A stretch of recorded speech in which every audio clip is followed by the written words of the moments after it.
Je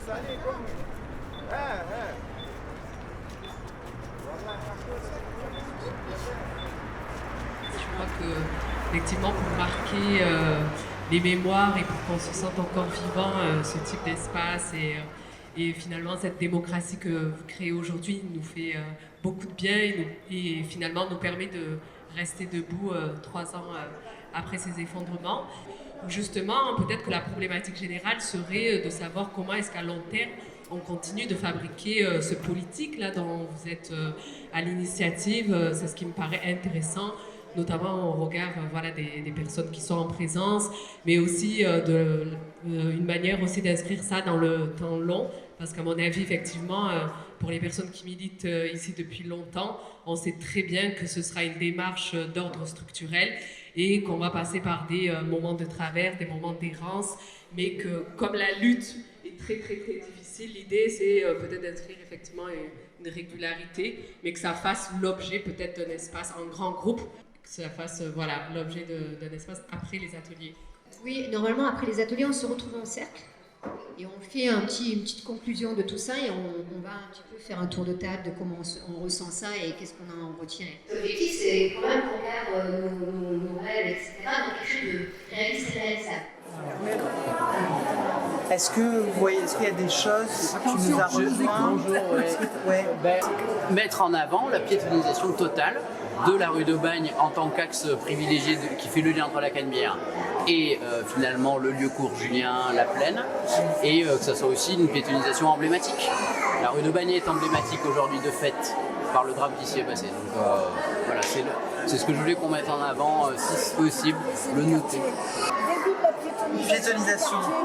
Bien sûr, oui. Ouais. On risque de nous dire que ça va créer des problèmes de circulation. Cet axe-là ne sert à rien.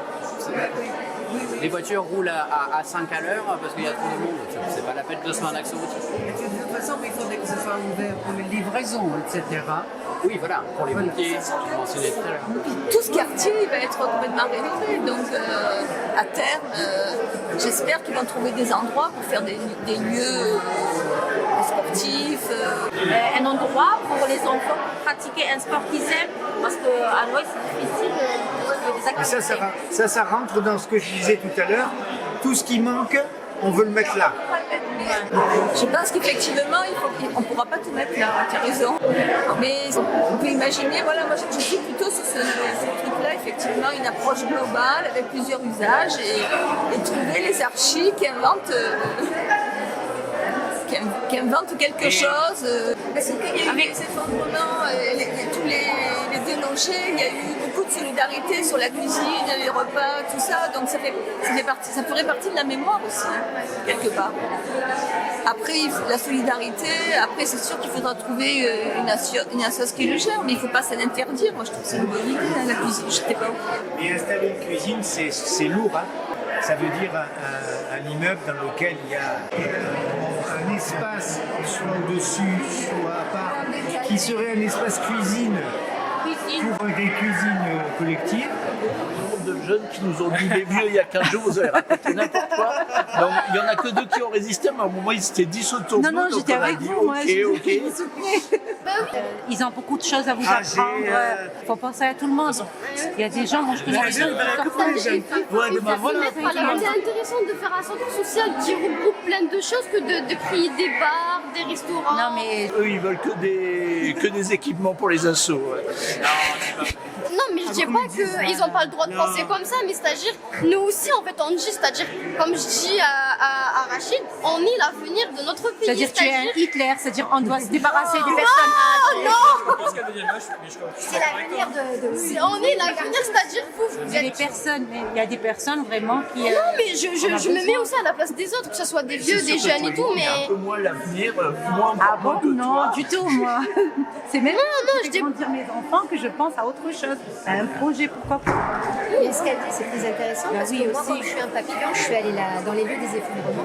Et dans les lieux des effondrements, ce qui en est ressorti, c'est respecter les personnes qui sont parties, mais aussi penser à l'avenir, et l'avenir c'est les jeunes, c'est eux qui vont... Voilà. Et du coup là-bas on a dit que le lieu des effondrements il va être aussi construit avec la parole des enfants. C'est vrai.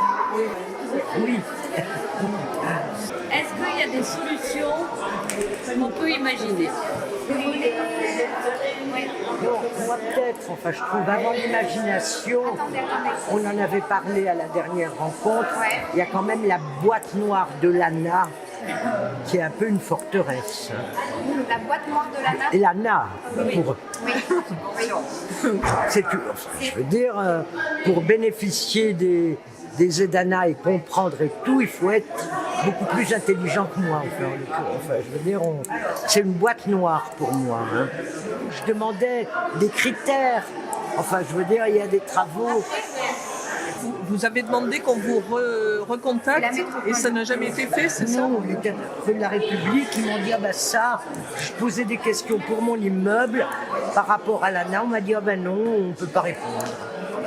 Moi, je sais que j'ai téléphoné au numéro qui était donné sur une affiche qui était posée à Noailles. On m'a envoyé paître et on m'a dit regardez le site, et le site, il n'y avait rien. Donc voilà. La secrétaire m'a dit non, on ne renseigne pas. Bon, donc il y a quand même un souci quelque part. Ça fait il y a longtemps? C'était il y a 2 mois. Ah oui, donc c'est récent. Donc moi je rejoins ce que vous dites, il y a une opacité quand même. Donc ça peut interroger la collectivité. Ça peut être des solutions.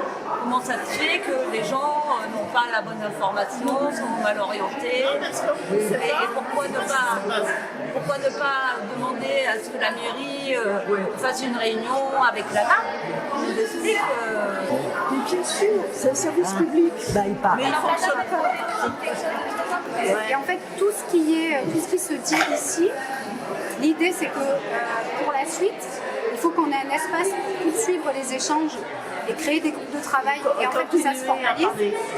Continuer après dans le cadre des Agora par exemple. Voilà. C'est vraiment l'espace qui existe.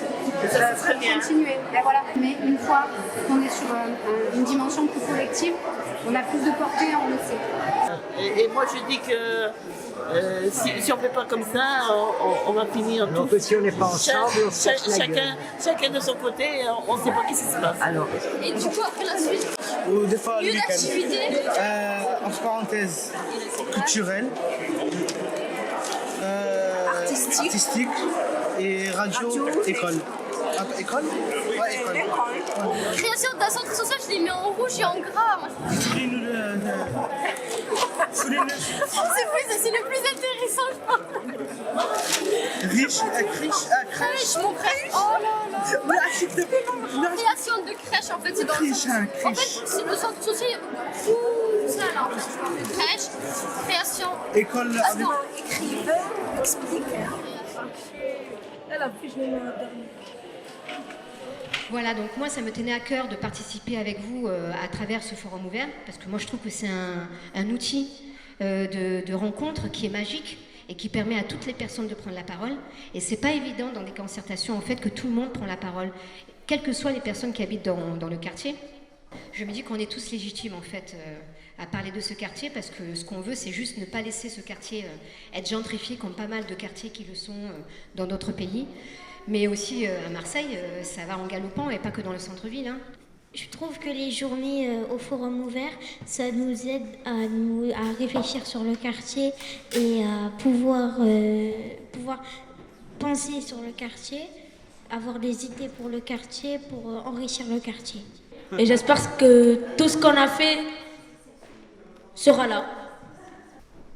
Donc moi, mon impression, c'est que ça permet de sortir de l'isolement. Moi, j'étais dans un atelier où il y a eu un putsch des jeunes qui ont pris le pouvoir, mais du coup, on en a profité pour les... On a dû les écouter et ils nous ont donné de magnifiques exemples et espoirs de capacité à vivre ensemble dans le quartier. Et j'espère que ça va se produire. Du coup, voilà, on croise les doigts. J'espère que toutes ces promesses vont être tenues et que je remercie tous ceux qui nous ont écoutés. Merci à tous.